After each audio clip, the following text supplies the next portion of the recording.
ஒரே ஒரு 5 லிட்டர் இதய மந்த்ரா கடல் எண்ணெய் பேக் ஒரு மாசம் முழுசுக்கும் அத்தனை சமையல் முடிச்சு விடலாம். இதய மந்த்ரா. வீடு தேடி ஒரு அரசு என்கின்ற திட்டத்தை இன்றைய தினம் மாண்புமிகு தமிழ்நாடு முதலமைச்சர் எங்களுடைய தலைவர் தளபதி அவர்கள் துவக்கி வைத்திருக்கிறார்கள்.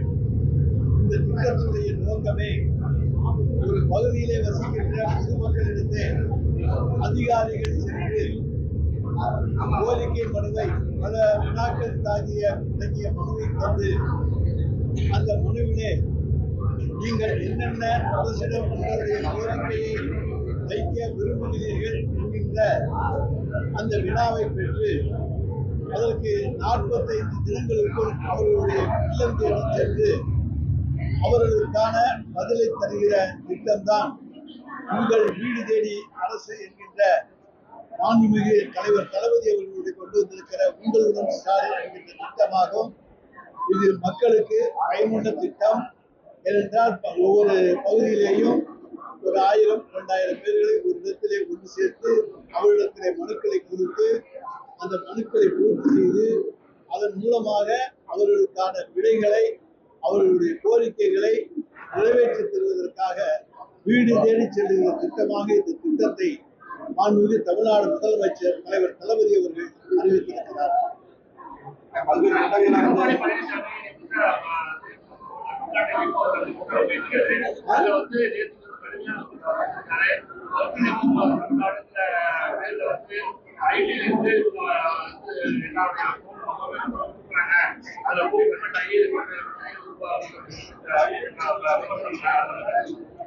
ஒன்றிணைவோம் தமிழ்நாடு என்பது மாண்புமிகு தலைவர் தளபதி அவர்கள் திராவிட முன்னேற்ற கழகத்துக்கு மட்டுமல்ல தமிழ்நாட்டுக்கே தந்திருக்கிற மிகப்பெரிய மிகச்சிறந்த திட்டமாகும். அது ஒவ்வொரு வீடுதோறும் கழக தோழர்கள் சென்று அந்த வீட்டிலே இருக்கின்றவர்களிடத்திலே இந்த ஆட்சியிலே நீங்கள் ஏதாவது பயனடைந்திருக்கிறீர்களா, என்ன பயனடைந்திருக்கிறீர்கள் என்கின்ற கேள்விகளை கேட்டு அதற்கு பிறகு நீங்கள் திராவிட முன்னேற்ற கழகத்திலே உங்களை இணைத்துக் கொள்ள விரும்புகிறீர்களா என்று கேட்டு அவர்களுடைய அலைபேசி எண்ணை வாங்கி அதன் மூலமாக தலைமைக்கு அனுப்பி அங்கே இருந்து ஓடிபி எண்ணை பெற்று அதற்கு பிறகு அவர்களை உறுப்பினராக சேர்க்கிற திட்டம் தானே தவிர இது போலி உறுப்பினர்களை சேர்க்கின்ற திட்டம் அல்ல. ஒவ்வொருவரும் மனம் உவந்து இந்த அரசு செய்திருக்கின்ற பல்வேறு சாதனைகளை உணர்ந்து இன்றைக்கு இந்த திட்டத்திலே எங்களையும் திராவிட முன்னேற்ற கழகத்திலே இணைத்துக் கொள்ளுங்கள், நாங்கள் தலைவர் தளபதிக்கு பின்னாலே இருந்து தமிழ்நாட்டிற்காக தொண்டாற்ற விரும்புகிறோம் என்று சொல்லி தங்களை இணைத்துக் கொள்கிற திட்டமாக இந்த திட்டம் இன்றைக்கு சிறப்போடு செயல்பட்டுக் கொண்டிருக்கிறது. வீடு வீடுக்கு சென்று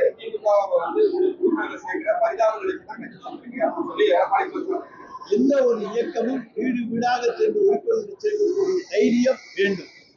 ஒரே இடத்தில் இருந்து கொண்டு உறுப்பினர்களை சேர்ப்பது என்பது அந்த இயக்கத்தினுடைய பலவீனம். எங்களிடத்திலே பலம் இருக்கிறது. வீடு வீடாக தேடி சென்று மக்களை சந்திக்க தொண்டர்கள் இருக்கிறார்கள். அவர்களிடத்திலே கேள்விகள் கேட்பதற்கான கேள்விகள் எங்களிடத்தில் இருக்கின்றன. நல்ல பதிலை பெறுவதற்கான வாய்ப்பு இருக்கிறது. இது பலமான திட்டம். எடப்பாடி பழனிசாமியை போல இது பலவீனமான திட்டம் அல்ல.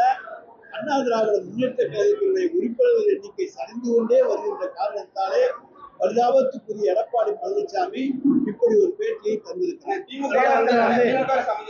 பல்வேறு வாக்குறுதிகளை நிறைவேற்றினோம், ஆனா 25 வாக்குறுதிகளை நிறைவேற்றல, இரண்ட காலமா தான் இருக்குன்னு சொல்லி எடப்பாடி பழனிசாமி இந்தியாவிலேயே ஒரு ஒளிமயமான எதிர்காலத்தை, பிரகாசமான காலத்தை தமிழ்நாட்டு மக்களுக்கு தந்திருப்பவர் தலைவர் தளபதி அவர்கள்.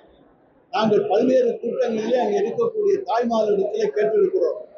7/5/2021க்கு முன்னாலே உங்களிடம் எப்படி படப்புழக்கம் இருந்தது, இன்றைக்கு எப்படி இருக்கிறது என்று கேட்கின்ற பொழுது ஒவ்வொருவரும் தாங்கள் கையிலே பணம் வைத்திருப்பதை உறுதி செய்து காண்பித்தார்கள்.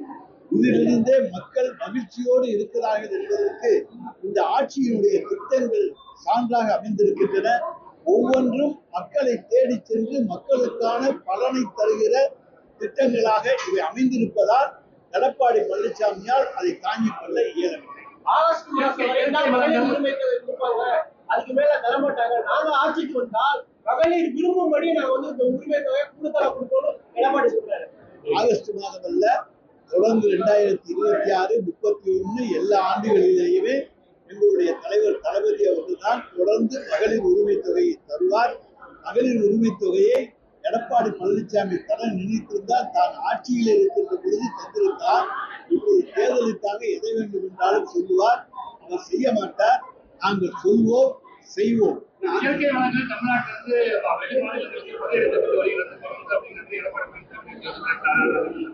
அதாவது இயற்கை வளங்கள் கொள்ளையடிக்கப்பட்டு வருகின்றன என்பது சொல்லுவது தவறான ஒரு குற்றச்சாட்டு. வெளி மாநிலங்களுக்கு இங்கே இருந்து இயற்கை வளங்கள் கிரீன் ஃபண்ட் 50% செலுத்தி கொண்டு செல்லப்படுகிறது. தமிழ்நாட்டுக்குள்ளே இயற்கை வளங்களை கொண்டு செல்வதற்கு 10% மைன் ஃபண்டும் 10% கிரீன் ஃபண்டும் விதிக்கப்படுகிறது. அதே கேரளாவுக்கோ கர்நாடகாவுக்கோ ஆந்திராவுக்கோ கொண்டு செல்லப்பட வேண்டும் என்று சொன்னால் 10% மைன் ஃபண்டும் அதை போல 50% அங்கே கிரீன் ஃபண்டும் விதிக்கப்படுகிறது. கடத்தி செல்ல அனுமதிக்கப்படுவதில்லை. பார்டரில் எங்களுடைய துணை இயக்குநர்கள் நிறுத்தப்பட்டிருக்கிறார்கள். அதே போல அங்கே இருக்கக்கூடிய வருவாய்த்துறை, காவல்துறை இவையெல்லாம் இருந்து நடத்தப்படுகிற லாரிகள் பறிமுதல் செய்யப்படுகின்றன. பர்மிட்டோடு செல்லுகிற லாரிகள் அனுமதிக்கப்படுகின்றன. வெளி மாநிலத்துக்கு நாங்கள் டிரான்சிட் பர்மிட் தந்து கொண்டிருக்கிறோம்.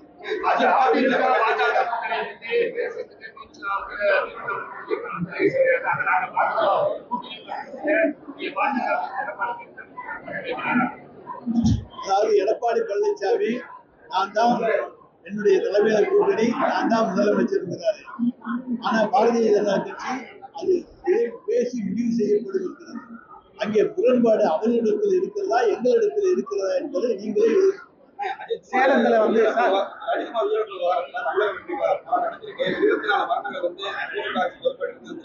ஒருத்தருக்கு அரசியலுக்காக சாரி கேட்டிருக்காரு. ஒவ்வொருத்தருக்கும் வந்து தமிழ்நாடு சாரி கேட்கணும். விஜய் வந்து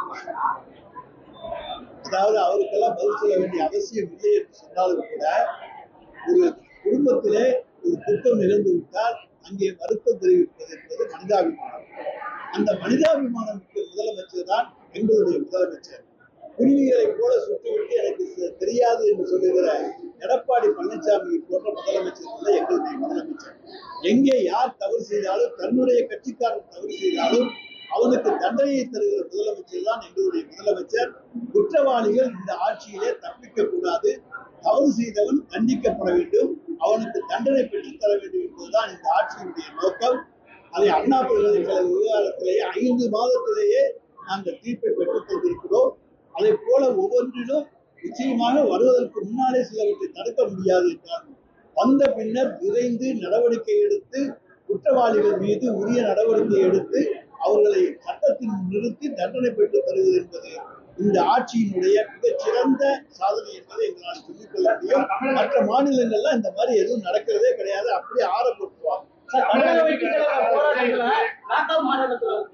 அதிமுக காலத்துல நடந்த விஜய்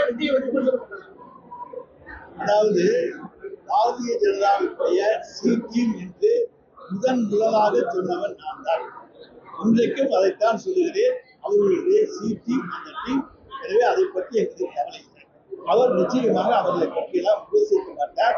திராவிட முன்னேற்ற கழகத்தை விமர்சிப்பதற்காக பாரதிய ஜனதாவினாலே மறைமுகமாக உருவாக்கப்பட்ட ஒரு சி டீம் தான்.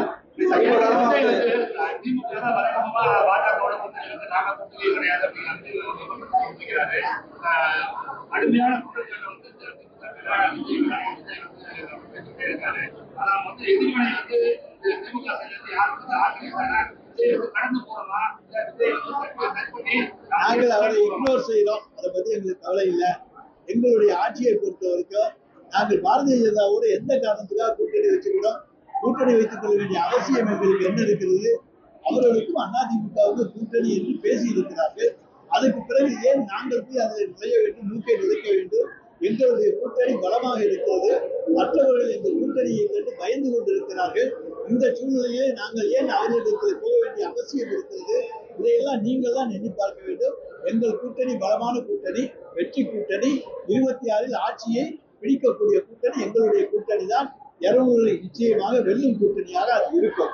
அதிமுக எடப்பாடி பழனிசாமி திமுக 230 பக்கங்கள் காரணம் நாங்க 210 இடங்கள் திருவோம் இருநூத்தி 210 இடத்துல நாங்க 200 என்று தான் சொல்லியிருக்கோம். 210 சொல்றது இடங்கள்ல நாங்க வெற்றி பெறுவோம். அது அவருடைய மனக்கனவு, பகல் கனவு. அவர் தூங்கிக்கிட்டே எதை வேணாம்னு சொன்னா அதுக்கெல்லாம் நாங்க பதில் சொல்ல முடியுமா? சார், அஜித்குமார் போராட்டத்துல சிபிஐ விசாரணைக்கு முதல்வர் உத்தரவிட்டாங்க. விஜய் சிபிஐ என்பது அவருக்கு பதில் சொல்லவே விரும்பலே CBI இல்லை.